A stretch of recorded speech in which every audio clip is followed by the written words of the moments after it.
Most people think bigger Transformers are stronger ones. That's wrong. In the Transformers universe, size tells you what a character was built to do, where they stand in society, and sometimes what they're willing to sacrifice. However, some of the most dangerous ones barely reach your knee. So today, we're going through every major level of Transformer size, from knee-high scouts to living planets, to figure out one thing: does height matter more than power? Lunchbox size. The smallest Transformers are the mini-cassettes. In robot mode, they stand about 2 to 3 feet tall. Their alternate forms are literal audio cassettes, small enough to fit inside Soundwave's chest compartment. Laserbeak, Rumble, Frenzy, Ravage, Ratbat, Buzzsaw. These are the Decepticons' Special Operations Unit, and they have been part of the franchise since day one. Their size makes them perfect for infiltration. Ravage used his cassette form to spy on humans, slipping into government buildings and military facilities without triggering a single alarm. Laserbeak flew reconnaissance missions into places no full-sized Transformer would fit. Rumble and Frenzy hitched rides inside the cockpits of Decepticon jets because they were too small to fly on their own. On Cybertron's pre-war society, cassette formers with beast modes like Ravage and Laserbeak were treated as animals. They were oppressed under the functionist system because of their forms and often dismissed as pets. Their friend Soundwave took them in, modified them into cassette formers, and gave them purpose. In return, they gave him unbreakable loyalty. The Autobots had their own cassettes too. Eject, Rewind, Steeljaw, Ramhorn. Blaster carried them the same way Soundwave carried his. During the Battle of Autobot City in 2005, both sets of cassettes fought each other inside the communications tower, while a full-scale war raged outside. It was a war within a war, fought at a fraction of the scale. The advantage of being this small is stealth. Enemies overlook you. You slip into rooms, databases, and enemy bases without being noticed. The disadvantage is total dependence. Mini-cassettes need a host. Without Soundwave or Blaster to carry, protect, and deploy them, they are stranded. They have no vehicle mode that functions independently. They transform into a cassette and wait. But that dependence hides a strange kind of durability. By the 24th century, when energon became so scarce that most Transformers lost the ability to move, mini-cassettes were among the few still mobile. Their tiny bodies needed so little fuel that they outlasted beings 100 times their size. In the end, the smallest survived the longest. Human size. Minicons and Micromasters stand about 4 to 7 feet tall, roughly the same height as an adult person. In a universe of 30-foot war machines, that sounds like a death sentence. It is not. Micromasters were the first small Transformers. During the 4 million year period after Optimus Prime and Megatron left Cybertron, the planet ran low on energy. Resources dried up. The Transformers who stayed behind adapted by downsizing. They rebuilt themselves into smaller bodies that consumed less fuel. Some became rescue vehicles, others formed patrol teams. A few grouped into teams of 6 and gained the ability to combine into a single larger robot.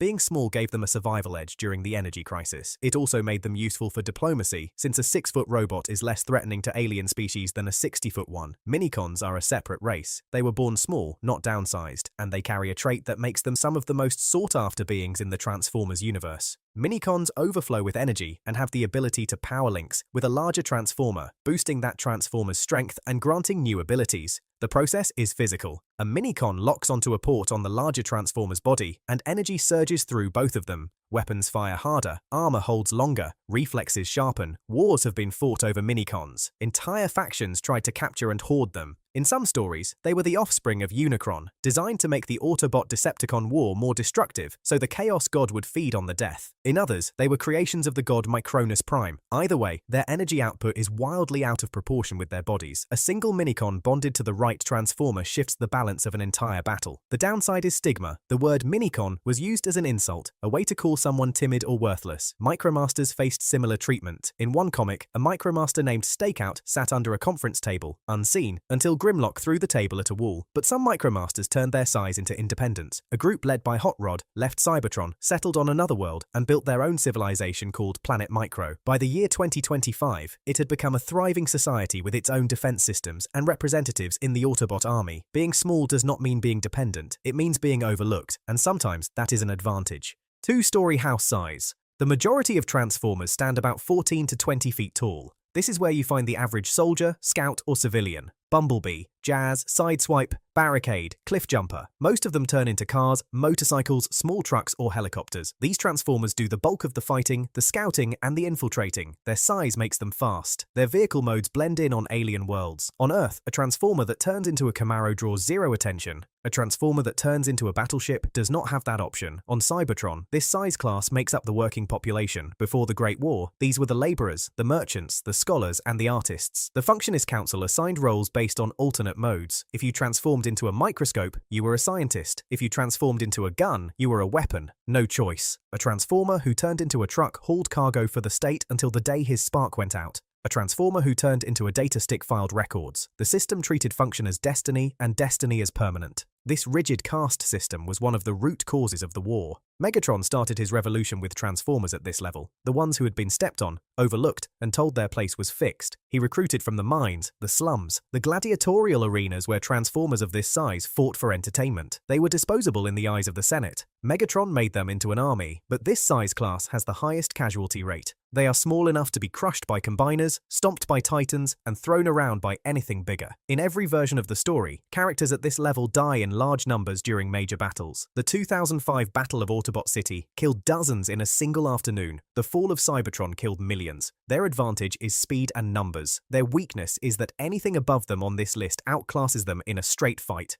3-story building size, 20 to 30 feet. This is where the leaders stand. Optimus Prime, Megatron, Ultra Magnus, Grimlock, Soundwave. They turn into large trucks, tanks, jets, and heavy military vehicles. These are the Transformers who shape wars. Their size gives them the physical presence to lead, and in Cybertronian culture, size often signals authority. When Optimus Prime stands in a room, he towers over most of his soldiers. That is not an accident. The matrix of leadership tends to find its way to Transformers at this scale. Megatron, who started as a mining laborer in the Energon pits of Tarn, grew into this size class through upgrades and sheer force of will. He fought in gladiatorial arenas, winning bouts against opponents twice his original size, and rebuilt himself into something larger and more lethal with each victory. By the time he declared war on the Senate, he was physically imposing enough to stand face to face with a Prime.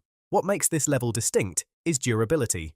Transformers at this scale take hits that would kill a house-sized soldier outright. Optimus Prime has been stabbed through the chest, shot in the back, thrown off cliffs, and left for dead more times than anyone has bothered to count. He keeps coming back. Megatron has been rebuilt as Galvatron, fused with alien technology, and had his spark replaced entirely. These are the Transformers who survive the events that wipe out everyone else. The downside is that leaders at this level are primary targets. Every assassination attempt, every ambush, every superweapon is aimed at them. Optimus Prime has died more times than any other character in the franchise. Being the biggest target in a standard squad makes you the first thing the enemy shoots at, and despite their size, they are still dwarfed by the classes above them. Megatron at 30 feet tall is a speck next to a Titan. Skyscraper size. When 6 or 7 Transformers merge into a single body, the result stands between 40 and 400 feet tall, depending on the version of the story. Devastator, Superion, Bruticus, Menasor, Predaking, Defensor. These are the combiners, and they exist for one reason: to create something larger and stronger than any individual. Devastator was the first. The 6 Constructicons merged into a single war machine that stunned the Autobots on their first encounter. No one had seen combination before. The Autobots had no counter and were nearly destroyed. In the IDW comics, Devastator fought beside the Statue of Liberty and was later described as 400 feet tall. In the original cartoon, his size shifted from twice the height of Optimus Prime to so large that Prowl's head did not reach the top of his foot. Scale was never consistent, but the message was, combiners are tall enough to change the outcome of a battle the moment they form. The Autobots scrambled to develop their own combiners. The Aerial Bots formed Superion. The Protector Bots formed Defensor. The Scramble City design allowed limbs to be swapped between teams, but the technology remained unstable. The original combiner, Monstructor, was created during Cybertron's golden age by a scientist named G-Axis. It took millions of years before anyone refined the process enough to produce a combiner that did not go insane. The strength of a combiner comes from mass shifting, a process where the combined form grows far larger than the sum of its parts. 5 cars stacked together should stand about 3 times the height of one car. Instead, they tower dozens of times higher. This process gives them the raw force to punch through buildings buildings, shatter bridges, and fight Guardian-class robots. Devastator's official bio states he has enough strength to knock down a bridge with a single punch. In the cartoon, he stopped a drill large enough to bore through the Earth's entire radius. In the IDW comics, he was strong enough to go toe-to-toe with Omega Supreme, a being whose stats list him at 300,000 tons of lifting force in one arm. The trade-off is psychological. Combiners are notoriously unstable. When multiple minds merge into one body, the result is often confused, aggressive, and difficult to control. Devastator's combined personality was driven by one thing: a hatred of being controlled. Monstructor was classified as insane. Bruticus was described as a mindless brute. In the IDW comics, Prowl was trapped inside Devastator, his mind partially aware but unable to break free.